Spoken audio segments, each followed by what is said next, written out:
On an unseasonably gorgeous winter day, things almost seem normal around the Capitol, but here we go again. The fence is back, bigger and more menacing than ever, as the Biden regime wages war against Americans who may want to exercise their constitutional rights.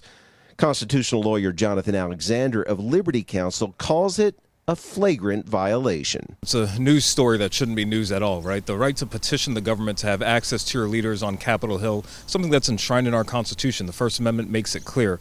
But what Capitol Hill Police is doing, and in concert with Department of Homeland Security, is now walling off the Capitol and the Congress from access of everyday Americans. And they've done so under the guise of COVID-19 vaccines and COVID-19 restrictions over the past 2 years. And now they're increasing that for whatever reason that they deem now is appropriate, shutting down access of individuals to the Capitol not able to petition the government. So just who are Biden and Pelosi so terrified of that they have to build a fence around the Capitol again?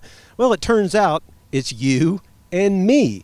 I hold in my hand here a bulletin put out by the Department of Homeland Security. This is a terrorism advisory. Just went out on February 7th. Of course, you haven't heard about this in the mainstream media, but it says that the United States remains in a heightened threat environment fueled by several factors. It goes on to identify these factors. Number one bullet point is widespread online proliferation of false or misleading narratives regarding unsubstantiated widespread election fraud and COVID-19.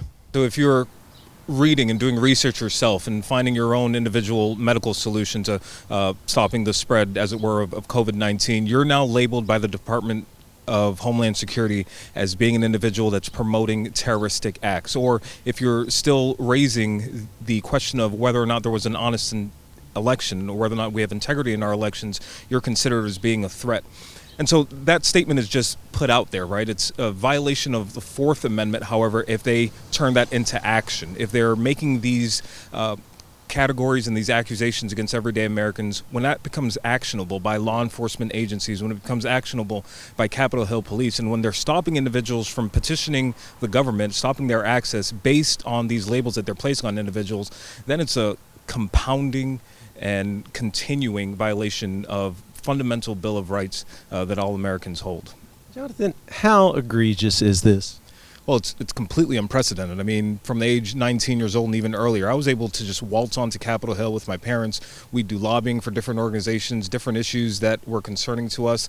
And I'm sure parents and children all across the country have the experience of just coming on Capitol Hill, being able to petition your congressmen and women, not having to have a pre-scheduled appointment, not necessarily having your Facebook screened or having your social media torn into, just to be able to come on to Capitol Hill and to petition members of Congress. Even if you agreed with them or disagreed with them, the access of the people to Congress is fundamentally enshrined in the Americans' ability to engage with our powers. That's all being taken away. That hasn't been the case for the past 2 years, and going forward, whenever they think that it is deemed necessary for them to shut down access once again by putting up these fences, they'll find another reason to do so.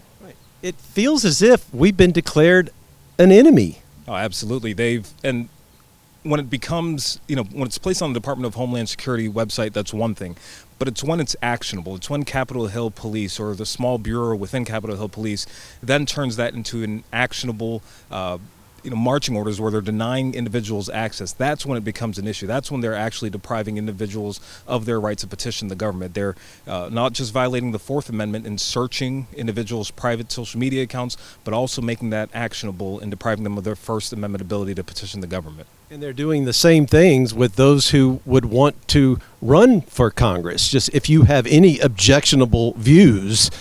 Right, absolutely. They're using this clause, I think, out of the 14th Amendment, I think it's Section 3 out of the 14th Amendment, and saying that individuals, if they've even mentioned that we do need to rework some of our state laws in terms of providing for a more honest or integral election, they're saying, well, you're engaged in sedition and you are now disallowed from even running for Congress, right? Depriving the individual access to Congress is one thing. Depriving the average everyday citizen to participate actively as a member of Congress is a whole nother thing. And it keeps going back to this fundamental thing that individuals on Congress in Congress, the Democratic leadership, they think that they're kings and that we are their subjects. And they've been operating like this for the past 2 years, thinking that they are absolutely in charge and in control of not only every area in our lives, but they're not giving us the access to then petition and then debate and engage them as our fundamental freedoms encourage and demand that we ought to have.